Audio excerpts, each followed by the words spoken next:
Okay, so guys, we've been talking about the NFL for what feels like an eternity, but really it's only been a couple of days. So bear with me on this one. The NFL made an announcement today saying that if a player chooses to protest the national anthem at the beginning of the game, that the team it plays for will receive a fine. Next part of this is that that team has the decision to either take the fine on by themselves or they can slide it down so that the player has to pay that fine. So our question to you guys today, who do you think should receive a fine for protesting the national anthem? You have three options. You have the team as a whole, you have the individual player who chose to protest, or nobody at all. Tons of people have been weighing in on social media all day, but it was our president who made a comment this morning on Fox and Friends that is sending people into an Instagram social media fury. And Chrissy, if I gave you enough time, if you could roll that and saw it, that was the little that would be great. I don't think people should be staying in locker rooms, but still, I think it's good. You have to stand proudly for the national anthem. Well, you shouldn't be playing. You shouldn't be there. Maybe you shouldn't be in the country. You have to stand proudly for the national anthem. And the NFL owners did the right thing if that's what they've done. You have to. It's the language that, in hearing that, it's no, you don't. No, you don't. You don't have to. In America, just like there's free speech, President Trump has the right to say whatever he wants to say because that's the freedom we have in this country, and that's the freedom that so many of our soldiers who are fighting for our freedom are fighting for. Your opportunity to take a knee if you want, in my opinion, or to stand if you want, or to stay in the locker room, or whatever it is you want to do. But to say you have to, that's where I kind of have a problem with that. Right, and that's I think interesting. We all know his language can be inflammatory, but there are some things that presidents can and cannot do. And it came into question back in 2017 when he tweeted the NFL telling them not or to fire players who knelt or did some sort of protest. And people chimed up all over America saying, hey, can the president directly tell an organization that they need to fire individual people? And we did find out he cannot do that. But this seems like it's right along the same line. So I wanted to see what you guys are saying, and you're chiming in left and right. David Wong says, there are more ways to protest without disrespecting the flag. Tommy Smith and John Carlos were able to do it during the 1968 Olympics. I'm not sure what they did. So if David Wong, you could let us know, or do you know? Yeah, it's track and field, and that was the famous moment. I think it was gold and silver medal, and they stood like this with their fist up. And that was an iconic moment because that was 1968. 1964, 68 68. I believe that was the year that Martin Luther King Jr. was killed. That was the year, I believe, that John F. Kennedy was killed. That was a really 68, big year. it's in that era that it was, the whole country was on edge about everything. But it was certainly right in the heart of the civil rights era, and that's how they chose to make a statement. So Malcolm Jenkins, we are. Malcolm Jenkins is one of the most outspoken players on the Philadelphia Eagles, and he stands like this every single game. And I'm wondering if he will be penalized because he is standing and he is there, but it is an act of protest. And so he tweeted out a long pre-written statement saying to the tune of he thinks that this act by the government or by the NFL thwarts the player's constitutional right to the First Amendment. And so then the next question that we have, and there are many questions today, is their constitutional right supposed to be upheld when they're at work and when they're being paid by an organization to do a job? And so they're given this platform, they're paid a lot of money on this platform, but does that mean that they lose their constitutional right because they have this platform? Well, I don't know. They can still do it. They're just going to have to literally pay for it. And so is that a cost you're willing to take on? They're not going to suspend them. They're not going to expel them. It's not stopping the ability to say something, but it is penalizing. It is penalizing, right. So a couple of coaches have stepped up and said, you know what? I'm going to take on the responsibility or the burden of whatever penalties fall upon the people that are on my team. 49ers owner Jed York said that he abstained from the vote altogether because he wanted to hear more from the players. And that's a reaction that's why they're kneeling. Right? Exactly. You want to know what's at the root of the problem. We need to do that for a lot of things in America, but this is one. And then Jets co-owner Christopher Johnson said that he will pay any fines that his players are subjected to. I think that they, they've done their research and they've weighed the options, and they feel like for their fan base and the reaction to this, because it is a business after all, that it's worth the blowback that they're going to get from the players and other people. However, I think personally, I think they're underestimating the blowback that they're going to get, because if a player was neutral on this issue, didn't care one way or the other, I'm fine standing, but I support my other player if they want to kneel, if they want to link arms, if they want to do something. Now they are put in a position where they are feeling the power of the NFL telling them, do this or else. Right. And that's when it becomes a little bit more personal. It's definitely us against them mentality.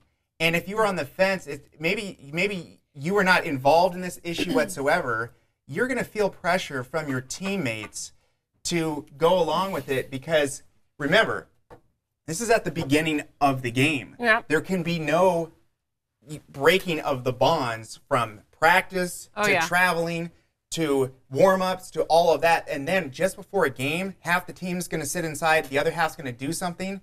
The coaches don't want that. I'm sure the players don't want that. That you want to see the best team on the field, and that is going to fracture the team immediately. So they're probably every team is going to come up with some way to do this. But now it's not about the flag anymore for some of these players. This is about the NFL is telling me and my team what to do, and we're doing all the work. We're getting permanent brain injuries. We are going to blow out our knee and lose our career on the field. And some NFL players are paralyzed. Some of them die. And I'm not talking about the NFL, but high school players each and every year die playing football. Game. So you have to understand, they are very invested physically into this game. And then some players are just going to view it differently. It's now become more than the flag for some of these players. That is my assumption. So Jessica Downey chimed in and says that there have been veterans that have come out and said that they fought for these players' right to kneel. Correct. And she doesn't see what's wrong with it. They're not disrespecting the flag or the national anthem. They're protesting, disrespecting. They're protesting. What would be disrespectful is if they were burning it or trashing it. Okay. Yeah, the nonviolent. So then if you don't like the nonviolence and the way in which they're approaching it, I'll ask the question like I do every time. Okay. What do you suggest these players or anyone who's fighting for some justice in this country, what do you suggest they do? Cheryl D. I'm going to just say Cheryl. I see your last name, honey. I'm sorry. I don't want to Cheryl it is. Cheryl says if they want to make a difference, then take it to a state and local government level and vote out those in office who they feel is promoting and or allowing racism within their police departments. That is a very good point. And no one's saying they shouldn't do that. But sometimes they feel like they have to raise awareness visibly so that people know that, hey, I stand for something. What you were saying to your point earlier, if someone was on the fence on this issue, they definitely now, I feel like, have to pick a side. And when you are finding a team, you're making a whole entire team responsible. There is a bond, a brotherhood that goes on in these teams, in these NFL teams. Like, there is something like, I bond with you. We may come from two completely different backgrounds, two completely different ideologies, two completely different political viewpoints. But there is a bond there that is so thick that it's going to be very interesting to see come the first football game of the season, who does what. It's going to be really interesting to see what happens. How would people feel, and this is another question, how would you feel if neither team came to the field? So that's one of the options on the table. Each team can stay in their respective locker rooms. Any sign of protest, they're not being there, they're making a statement by not being there, and that is a statement that they would make. No matter what happens, the statement's going to be made, because someone's either going to see, whether even if it's just one person who's staying in a locker room, they're going to have that moment where they come out to join the team, and there's that conversation between the commentators, between the people, there's the cheers in the stands, or there's the boos in the stands. And this is all going back to 2016 when Kaepernick decided to take a knee, non-violent way of expressing freedom of expression in this country. It was all just to start the conversation, continue the conversation about the political injustice between police force and Black Americans. Go ahead. So you ready for this? Okay. I found a tweet or a series of tweets earlier this morning from a man named Trayvon Free, I believe his name was. And he said the NFL is made up with about 80% Black people. Our digital reporter Chris Hooks, he fact-checked that it's about 68 to 70%. His point was, though, that if all of these Black men band together and decided not to play one or two Sundays, the economic impact that would have on the NFL would be so outrageous that the NFL would have to rethink their decision. And it's that unifying power that people have tried to do for businesses that did not support Black people in general. We've tried to do this in many other occasions, the unification of people. But if the NFL did it in this way, maybe it would be more impactful. I see that, and that is like pie in the sky. And, you know, if they want to enact change, I see that. I think that was my necklace scraping against the table. I thought it was my phone. That is idealistic. If that is your goal, if you want to make a statement, that is the statement that's made. It'll be interesting to see if that happens. Yeah. My money's on it won't. Yeah, that's what he said, too. Unfortunately, I do not believe, because not enough players are like, no. A lot of people like Nancy. No. A lot of people like Nancy Spitzer, and this is a representation of the audience. They're saying it is entertainment. People pay to go to the games and watch it on TV. They want to be entertained. Leave politics out of it. I know so many sports fans. When Colin Kaepernick was originally out of a job and the big scuttle, the Black community decided, okay, we're going to boycott the NFL because until he gets a job, we're not going to watch. Right. People love their football. They sure do. Yeah. People love their football, and they're like, you know what? There were so many people who were Black who was like, you know, I support Colin Kaepernick or I don't support Colin Kaepernick. Yeah. I just want entertainment. I want to get away from the everyday life. I want to get away from all the other news. Which I want to just do this. I get, but also you have to understand in 2018, entertainers are, whether you like it or not, they are, and they do have a much larger platform than just their skill set, which might be music, which might be football, which might be in any entertainment industry, right? And so with that platform, some decide to rally behind a certain organization. Some decide to really, stand up for gun control in this country and tighter gun laws. And some decide to take on this task to really try to bring the Black community and the police force together to say, hey, you understand there's an issue in this country. We need no more Black unarmed men to die in this country. Right. There is an issue. Let's come and try to solve it. So it's unfair, I think, to say that celebrities are not more than just their skill set because they have a platform on social media. Look at any celebrity's following. They're in the millions. Tell me that they don't have an impact on people, on kids, on older people. You're wrong. They do. So what do you want them to do with that platform? You know, it's funny you say that. There's another comment that says, Jim, he says they should play ball, not politics. A lot of people feel that way, and you reiterated that point. It's same 2018. Thing. I'm gonna go back to my boy MLK.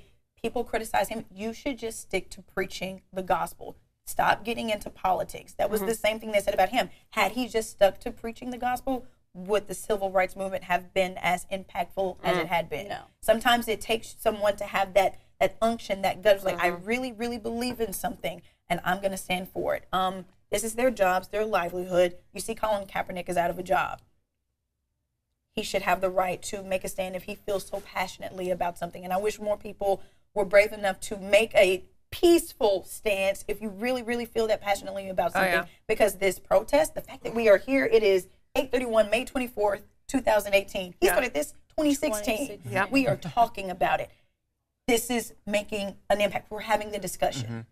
James Stevenson, I want to address your question. The question is, where are the players now? He says that they only protest when the cameras are around, but in the off season, what are they doing for their cause? So our sports team did an interview with Malcolm Jenkins, the same person I referenced his tweet earlier, and he has gone out of his way in Philadelphia and now nationwide to make sure that he is fighting inherent bias in the police forces and that he's making sure that communities feel safe with their police forces. He was in Sacramento just a few weeks ago, and if the digital team has the link and could put it into James Stevenson's question, you can see what Malcolm Jenkins is doing in our community to make sure that racial injustice in the police force isn't a thing. It's a thing of the past and not our future. You know, I think, and we'll take this away from this specific subject for a second. Just think about this as a human being. How have you felt personally when somebody told you how to act? How to think, what you're supposed to be doing versus how you feel deep inside what you feel. Yeah. About any issue. As an adult. Well, yeah. I mean, it starts off as a kid. Right. But you're kind of conditioned to say. There is that natural power imbalance. But as you come of age and you have your own thoughts, maybe it's debates with your own parents.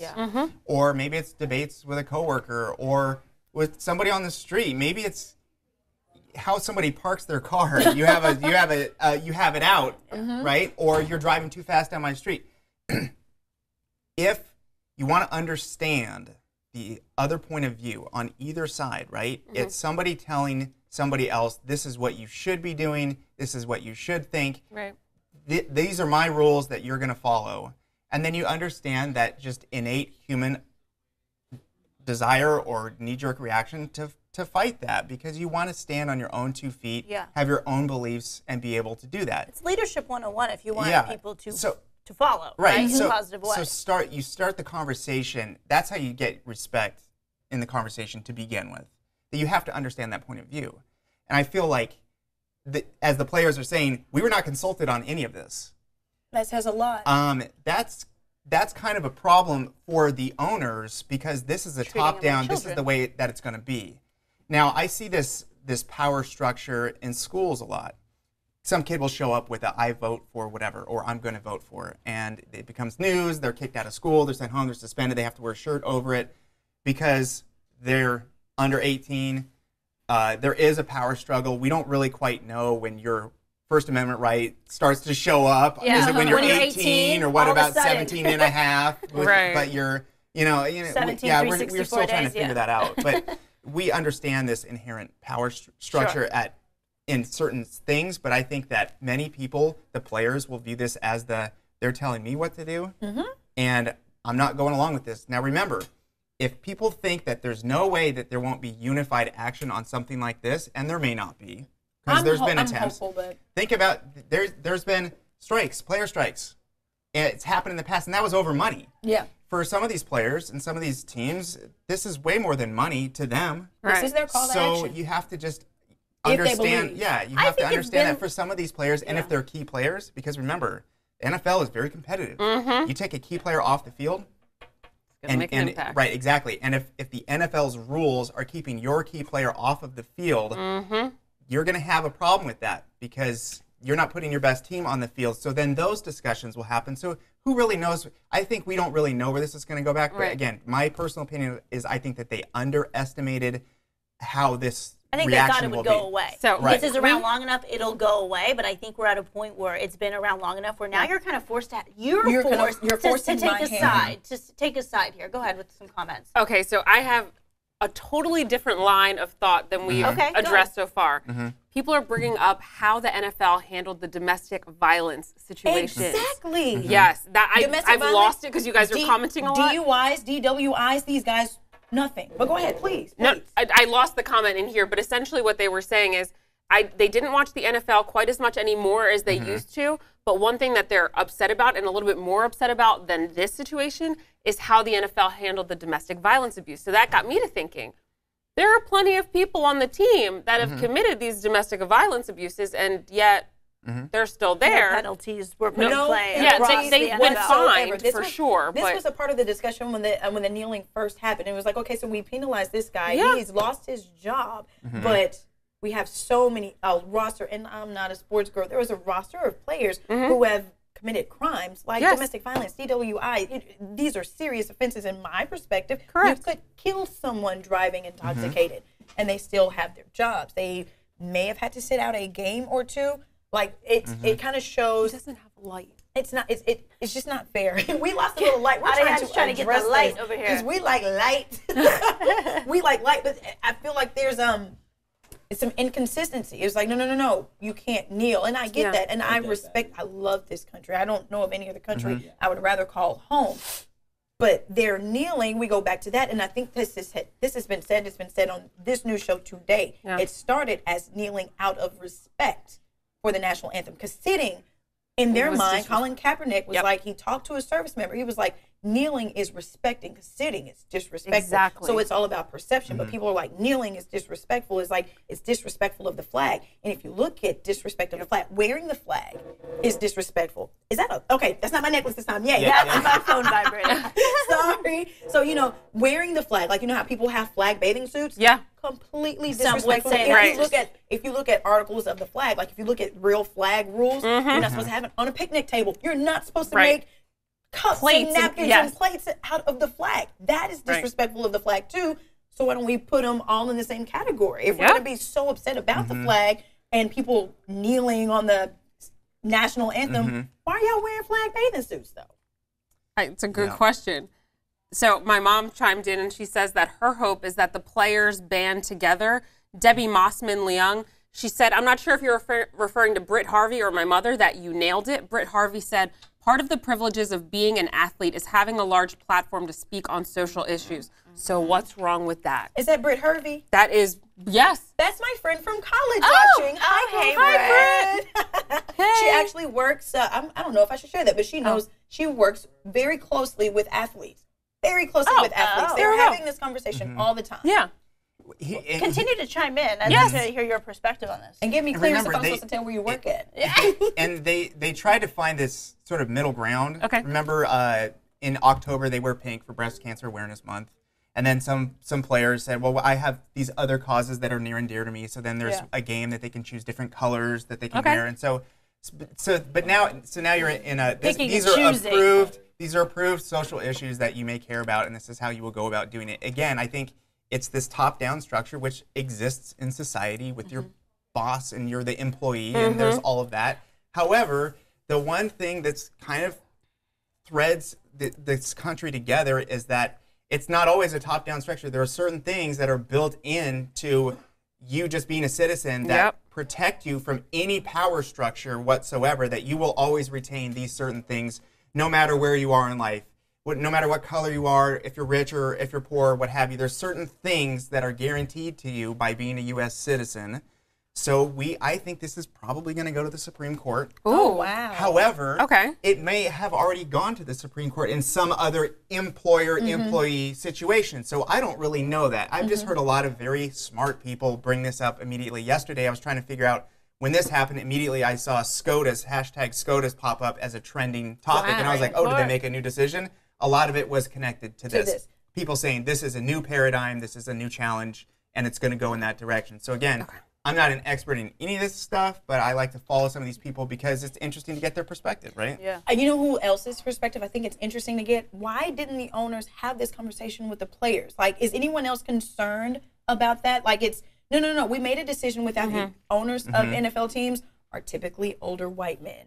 Your players are 68, almost 70% black men. And a lot of black men, the majority of these black players, or the majority of protesters are black men. Why not have a group discussion about the situation first? Why not come to a compromise, so to speak, if there is a compromise? Because maybe they know what they're going to get. But the well, fact some that teams have. But if there was a group before the NFL came out with this statement, if there was some type of group, if there wasn't the NFL Players Association saying they did not consult us, that is a slap in the face to me. Because I think it would force them, meaning the powers at hand, and the players who in this case seem to have no power, right? They've been stripped of their power.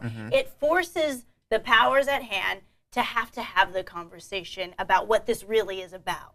And the race relay, and that is a problem to them. This is all just what I'm perceiving this to be, is because no one is comfortable having that conversation, because it forces you to look someone who's not of that same color in the eye and say, you know what, your problem isn't important.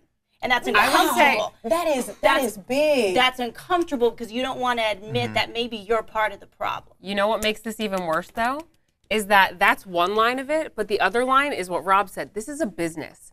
And a lot of people on social media are saying that part of the issue here is that the NFL doesn't want to disrespect or be on the wrong side of the president, who has come out full blast saying that he wants anyone who disrespects the flag to be fired.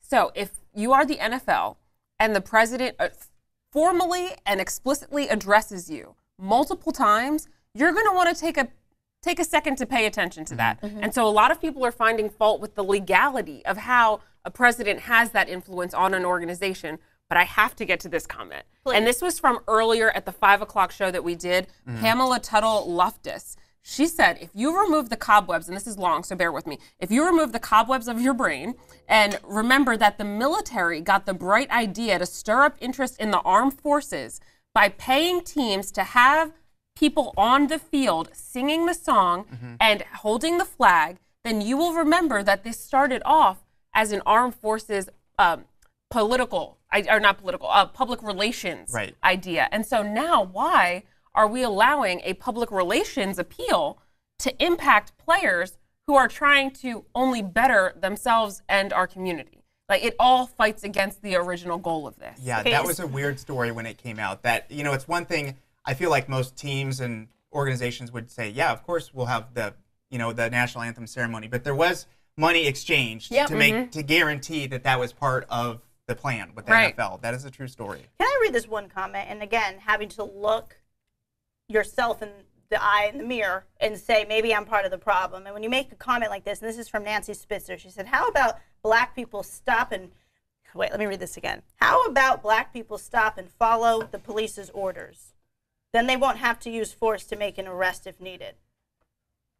There are a list of black men that I can send you that obeyed the police officer's orders, and they didn't make it. So, unfortunately, it's like you can obey the police officer, but if they feel threatened, even if I'm obeying, even if I'm complying, I may still risk losing my life as a black man. And that is the issue. That is the exact issue that they are trying to raise awareness about. Unfortunately, it's not that black and white. Oops, see what I did there? It's not black that and white. Cut and dry. Reggie Cepeda is calling for Condoleezza to be the new NFL commissioner. Condoleezza Rice, is that who you want, Reggie Cepeda? Oh, buddy. Well, I don't know how much she knows about the NFL. The commissioner just re-signed for a lot of money. He's going to be there for a while. Yeah. He wants some representation. I see you, Reggie. So we also had Vice President Mike Pence, and this is the last outside comment that I'll bring in.